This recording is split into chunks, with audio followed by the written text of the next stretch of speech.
शादी जिससे भी हो, जैसी भी हो, लव मैरिज है, अरेंज मैरिज है, जात में है, घर से बाहर है, ये दो काम नहीं करेंगे तो आपकी इस दवाजी जिंदगी, मैरिटल लाइफ कभी भी अच्छी नहीं गुजरेगी। Number 1, sacrifice. आपको सब्र करना होगा, कुर्बानी देनी होगी। You have to work on your spouse. आपको अपने पार्टनर पर काम करना होगा, समझौते करने होंगे। और नंबर 2, इन्वेस्ट। सरमायाकारी करनी होगी, वक्त की, मुस्कुराहट की, तवज्जो की। और देखिए, जब कारोबार में सरमायाकारी की जाती है ना, एकदम से प्रॉफिट और मुनाफा नजर नहीं आता, कुछ अरसा लगता है। सरमायाकारी के वक्त आपको सब्र करना होगा, यू हैव टू इन्वेस्ट। और इसी तरीके से जब आपने मोटरवे पे चढ़ना हो तो कोई क्या कहता है आपको कि यार ये जो शुरू का रास्ता है ना, थोड़ा सा रॉकी होगा, यहां पत्थर भी पड़े हुए हैं, खड्डे भी हैं, ये गुजार लेंगे ना, आगे बड़ी स्ट्रेट जबरदस्त टापो टाप मोटरवे जाएगी। इसी तरीके से जब आप इन्वेस्ट कर रहे हैं अपनी शादी में, तो शुरू के दिन हो सकता है थोड़े खराब भी आए।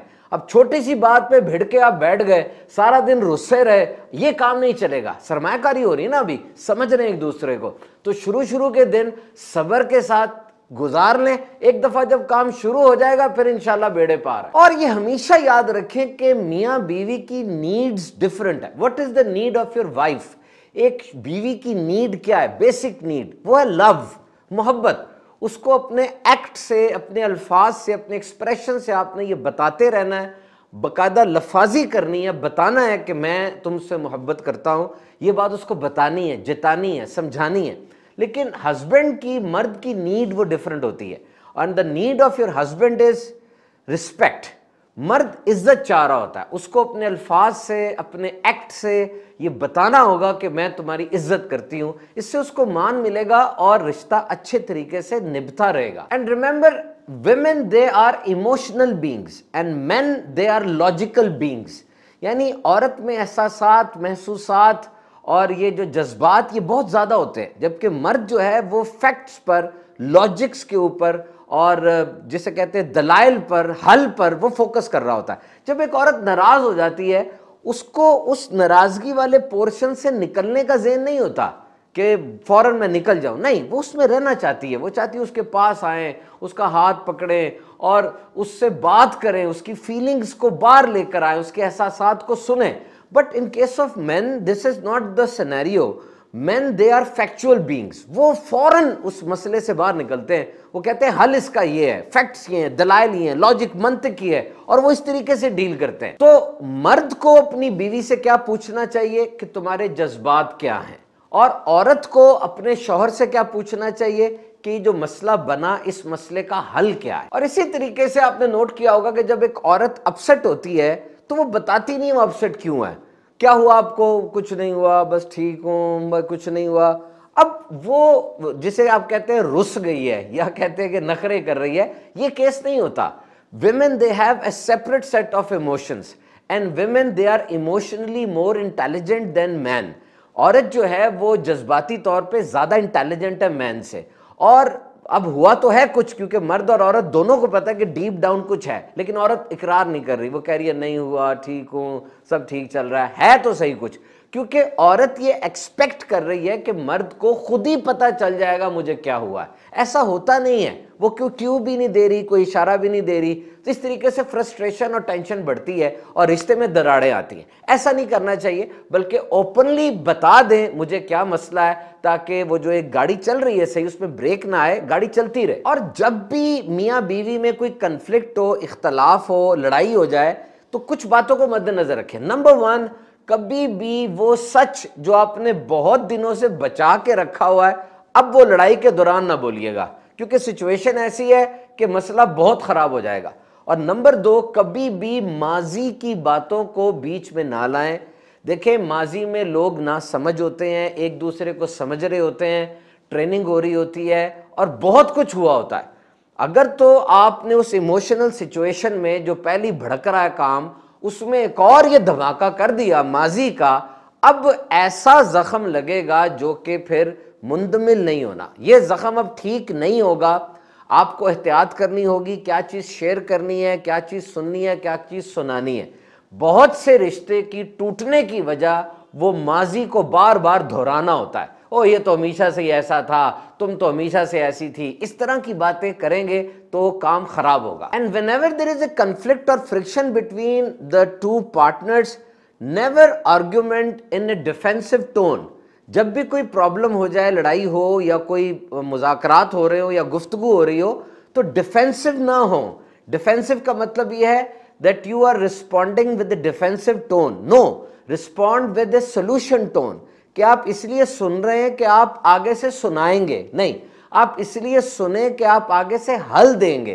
अगर तो आपने जो दलील सुनी उसके आगे आप भी भरपूर वार कर रहे हैं, तो ये कम्युनिकेशन नहीं है, ये तो लड़ाई है, ये कोई गुफ्तगू नहीं हो रही है, तो जंग हो रही है। और याद रखिए, जंग के अंदर विन विन सिचुएशन होना बहुत मुश्किल होती है। पूरी दुनिया के अंदर मियाँ बीवी में जो भी लड़ाई होती है ना, पूरी दुनिया में, उसका आगाज एक चिंगारी से होता है। एक छोटी सी बात होती है जिसके ऊपर फिर चीजें चढ़ती जाती हैं और वो बहुत बड़ा बतंगड़ बन जाता है। हमेशा आपने देखना है कि जो चिंगारी अब उभर रही है, इस पे पेट्रोल डालना है कि पानी डालना है। This is your duty to decide. So listen to understand and speak with a solution. सुने इस नीयत से कि मैं समझ लूं बात को क्या है, और बोले इस नीयत से कि जो मुझे समझ आई अब मैं उसका हल दूं। और कभी भी घर की बात बाहर ना बताएं। अपने सगे माँ बाप और बहन भाइयों को भी ना इन्वॉल्व करें। मियाँ बीवी का रिश्ता बड़ा ही खूबसूरत, बड़ा ही मुकद्दस और बड़ा ही क्लोज होता है। देखिए, रोजाना 100 नहीं हजारों बातें हो सकती हैं। अपने तक रखें, अगर अपने तक रखेंगे हो सकता है 2 दिन में वो बातें हल हो जाएं। लेकिन अगर आपने वो बातें अपने रिश्तेदारों को बताई, अपने घर वालों को, माँ बाप को, बहन भाइयों को, आप मियाँ बीवी तो उस बात को 3 दिन में भूल गए हैं, लेकिन वो माँ बाप शायद 3 साल बाद भी आपके शौहर को इसी नजर से देख रहे हैं कि ये तो वैसा था, इसने 3 साल पहले फलां बात की थी। क्यों? इसलिए कि उनका परसेप्शन ऐसा बन सकता है। या अगर शौहर अपने घर में ऐसी बात करता है तो उसके माँ बाप भी बीवी के बारे में सोच सकते हैं कि 3 साल पहले इसने ऐसी बात की थी। मियाँ बीवी के दरमियान वो मामला हल हो चुका हुआ है, लेकिन यूं जब दूसरे लोग बीच में पड़ते चले जाएंगे तो वो बात फिर बढ़ती चली जाती है। आपस तक बात को रखें, वहीं हल हो जाए तो बहुत अच्छा है। And one thing is, both of the partners they are not going to validate other partners action. देखें, आपको वैलिडेट करना होगा जज्बात को और उस इंसान की हैसियत को समझना होगा। आप ये नहीं देख रहे उसकी कैफियत क्या है, आप बात को स्टैंडर्ड के ऊपर, लॉजिक्स के ऊपर और दलाइल पर लेकर आ रहे हैं। ऐसा नहीं होता। देखिए, आपके सामने कोई डूब रहा है स्विमिंग पूल के अंदर, आप ये नहीं कह सकते जाकर के भाई तुम्हें पता नहीं था 5 बजे के बाद स्विमिंग पूल में नहीं आते, यहां पर लाइफ गार्ड नहीं होता, तुम्हें तो तैरना नहीं आता, अब तुम डूब रहे हो। नहीं, आगे बढ़े और उसको बचाएं। ये वक्त उसके बचाने का है, दलाइल देने का नहीं है। तो कभी कभार आप दलील से बात नहीं करेंगे, आप खामोश हो जाएंगे। अपने पार्टनर को समझाने के बजाय आप सिर्फ उसको मोहब्बत देंगे, ताकि वो जो अपसेट सिचुएशन में है, वो जो टेंशन में है, वो जो एक एबनॉर्मल कंडीशन में है, उससे वो बाहर आ सके। और आपसे बेहतर उसको कोई बाहर नहीं निकाल सकेगा। उस डूबते हुए को हाथ थामाएं उसको, और हाथ थाम के उसका उस कंडीशन से बाहर निकालें उसको, और एक दूसरे को समझें। एक शौहर और बीवी कहते हैं कि हम सारा दिन के बाद जब शाम को मिलते तो हम आपस में एक दूसरे को स्टोरी सुनाया करते थे। शौहर अपनी पूरे दिन की रुदात सुनाता और बीवी अपने सारे दिन में जो कहानी हुई होती वो अपने शौहर से शेयर करती। एक दिन दोनों टीवी के सामने बैठे थे तो शौहर ने बीवी से पूछा, क्या देखें हम प्रोग्राम, कौन सा, हंसी खुशी वाला देखें, ट्रेजिक देखें, कौन सा देखें? तो बीवी ने कहा कि आपकी इस बात से मुझे ये आइडिया आया कि हम रोज बैठ के सारे दिन की जो कहानी सुनाते हैं, क्यों ना हम दूसरे से पूछे तुमने मेरे सारे दिन की कहानी में से कौन सा पार्ट सुनना है, यानी जो सारे दिन में मेरे साथ हुआ उसमें से कोई मुस्कुराहट वाला, कोई हंसी वाला पार्ट सुनना है, या जो मुझे चैलेंज आ जाए वो सुनना है, या मैंने किस तरीके से चैलेंज को फेस किया वो सुनना है। अब जब वो अपनी पसंद का पार्ट सुनेगा तो याद रखिए हर एक को अपनी पसंद की कहानी सुनने का बड़ा मजा आता है, इससे ज्यादा इंटरेस्ट पैदा होगा और ज्यादा वो एक दूसरे के करीब आएंगे। इसी तरह एक औरत बताती है कि मैं अपने घर गई तो मेरी माँ और मेरे बाप दोनों की शादी को 50 साल हो चुके थे और बड़ी सक्सेसफुल मैरिज लाइफ थी। मैंने देखा कि मेरे बाप ने, जब मेरा बाप नाश्ता करके उठा तो उसने गीला तौलिया कुर्सी से लटका दिया। बाप चला गया, मेरी माँ उठी, उठकर उसने वो गीला तौलिया पकड़ा और लॉन्ड्री में जाके रख दिया और वापस आकर खाना खाने लगी। मुझे बड़ा अजीब सा लगा। मैंने कहा अम्मी, अब्बू को चाहिए था अपना गीला तौलिया खुद उठा के रखते, आपने क्यों रखा? ये अजीब सी बात है। तो मेरी माँ ने जो मुझे जवाब दिया, that was a lesson not only for me but for all the women.